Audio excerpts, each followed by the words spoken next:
What if one of the tallest hotels on Earth was built, but almost no one was ever allowed to stay there? A 105-story skyscraper, 330 meters tall. Rising above the skyline of Pyongyang, yet sitting almost completely empty for decades. Imagine a massive hotel towering over a capital city, designed to welcome thousands of guests from around the world. A place meant to be filled with luxury suites, elegant restaurants, and tourists looking out across a spectacular skyline. Now imagine that same building standing there for decades, largely abandoned, no tourists checking in, no lights glowing from the windows at night. Just silence inside a structure built to host thousands of visitors. From a distance, it looks like a futuristic pyramid dominating the skyline. But up close, it tells a very different story. A story of ambition, economic collapse, and one of the strangest construction projects the world has ever seen. This mysterious building stands in the heart of Pyongyang, and over the years it has earned some unsettling nicknames. Some people call it the Hotel of Doom. Others call it the world's worst building, but most people know it by a far more mysterious name, the Cursed Hotel. The hotel almost no one has entered. There is a 330-meter skyscraper in the world with 105 floors and space for thousands of hotel rooms, but almost nobody has ever stayed there. For years, the building stood as an empty concrete pyramid dominating the skyline of Pyongyang. No guests, no completed rooms, no functioning hotel, just a giant unfinished structure that slowly became famous for all the wrong reasons. Its real name is the Ryugyong Hotel, and the story behind it reveals one of the most unusual and mysterious mega projects ever attempted. Because this building wasn't just meant to be a hotel, it was meant to prove something to the entire world. The grand design. In the late 1980s, North Korea wanted to send a message. For decades, the country had been locked in political and economic rivalry with South Korea. While North Korea focused on centralized power and military strength, South Korea was rapidly transforming into one of the fastest-growing economies in the world. Factories were booming, cities were expanding, international businesses were investing heavily. This rapid transformation became known as the Miracle on the Han River. To North Korea's leadership, this created a serious propaganda problem. If the South appeared modern, wealthy, and technologically advanced, the North needed something powerful enough to compete with that image. And then something happened that pushed the government to act. A South Korean company helped build the Westin Stamford Hotel in Singapore, which at the time became the tallest hotel in the world. For North Korean leader Kim Il-sung, this was unacceptable. If South Korea could build the tallest hotel, North Korea would build something even bigger, something impossible to ignore. A skyscraper so massive that it would dominate the skyline of Pyongyang and symbolize the strength and ambition of the country. That building would become the Ryugyong Hotel. Building the giant. Construction began in 1987, right in the center of Pyongyang. From the beginning, the design was unlike anything else in the world. Instead of a typical rectangular skyscraper, architects created a massive pyramid-shaped structure made of 3 enormous triangular wings. Each wing rises sharply upward at an angle of about 75 degrees, meeting near the top of the building.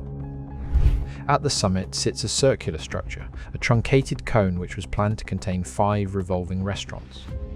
Guests were supposed to dine there while the floor slowly rotated, giving them a 360-degree panoramic view of the city. The hotel's design included over 3,000 luxury rooms, multiple restaurants and banquet halls, observation decks overlooking Pyongyang, entertainment spaces for international visitors. At 330 meters tall, the Ryugyong Hotel would become one of the tallest buildings in the world at the time. North Korean officials proudly announced that the hotel would open in 1989, in time for a major international youth festival hosted in Pyongyang. But behind the scenes, serious problems were already emerging. The architecture of a crisis. One of the biggest challenges was the building's construction method. Most modern skyscrapers rely on steel frameworks, which provide strength while keeping the building relatively lightweight. The Ryugyong Hotel, however, was built almost entirely from reinforced concrete. Concrete is extremely strong, but also extremely heavy.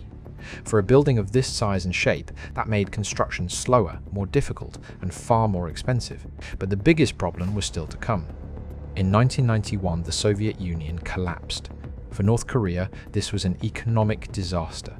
The Soviet Union had been the country's largest trading partner, providing fuel, trade support, and financial assistance. Without that support, North Korea's economy began to collapse. By 1992, construction on the Ryugyong Hotel suddenly stopped. The building had reached its full height, but everything else remained unfinished: no windows, no electrical systems, no completed hotel rooms, just a giant hollow concrete shell towering above the city. And it would remain that way for 16 long years. The Ghost Tower. For nearly 2 decades, the Ryugyong Hotel stood frozen in time. A giant construction crane remained stuck at the top of the building, slowly rusting in the wind. Below it stretched 105 empty floors of exposed concrete. No lights, no visitors, no signs of activity. From a distance, the enormous pyramid looked like a futuristic skyscraper. But up close, it was nothing more than an abandoned construction site. International media quickly noticed the bizarre structure. Architectural critics mocked the building and labeled it one of the greatest construction failures in modern history. Eventually, it gained an infamous nickname, the Hotel of Doom. For years, photographers and journalists visiting Pyongyang would point their cameras toward the giant pyramid. From the outside, it looked almost complete, but nobody could enter. No official tours, no hotel guests, no confirmed photos of the interior, just a silent skyscraper with 105 empty floors towering above the city. And the question everyone kept asking was the same: what exactly was happening inside that building? Before we continue, here's something I'm curious about. Some people believe the Ryugyong Hotel is simply an unfinished hotel that ran out of money, but others believe there might be something more happening inside that the world has never seen. So what do you think? Is it just an abandoned mega project, or could there be something hidden inside this giant pyramid in Pyongyang? Let me know your theory in the comments. The Facade of Progress. In 2008, something unexpected happened. After standing abandoned for more than a decade, construction on the Ryugyong Hotel suddenly resumed. This time, the project moved forward through a partnership with the Egyptian telecommunications company Orascom Group, which had begun investing in projects within North Korea. But instead of focusing on completing the interior, workers concentrated mainly on transforming the outside of the building. Over several years, the enormous concrete pyramid was covered with thousands of mirror-tinted glass panels. The transformation was dramatic. What had once looked like a dull, unfinished structure suddenly appeared sleek and futuristic, reflecting sunlight and clouds across the skyline of Pyongyang. For the first time in decades, the building actually looked like a modern skyscraper rather than an abandoned construction project. Then, in 2012, the luxury hotel company Kempinski announced plans to operate the hotel, suggesting that some floors might soon open to international guests. For a brief moment, it seemed like the Ryugyong Hotel might finally welcome visitors, but only months later, Kempinski withdrew from the project, citing market and logistical challenges.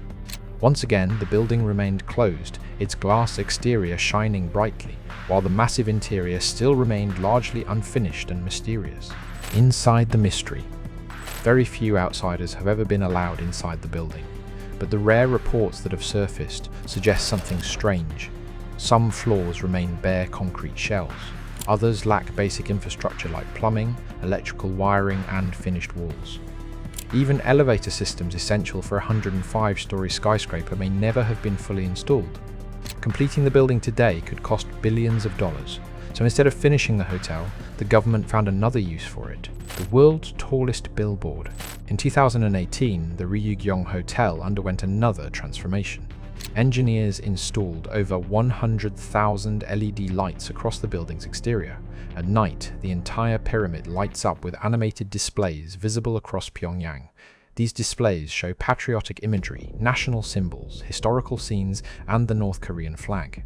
Instead of welcoming tourists, the building became something completely different: a giant glowing propaganda screen dominating the skyline. Today, the Ryugyong Hotel still towers above Pyongyang. From far away, it looks like a completed futuristic skyscraper. But what lies inside that enormous pyramid remains one of the most mysterious, unanswered questions in modern architecture. Is the interior still an empty concrete shell? Are some floors secretly finished and operating? Or is the building simply too expensive and complicated to ever complete? No one outside North Korea truly knows. And until the world finally discovers what's hidden inside, the Ryugyong Hotel will remain what it has been for decades: a 330-meter mystery rising over Pyongyang. The Cursed Hotel.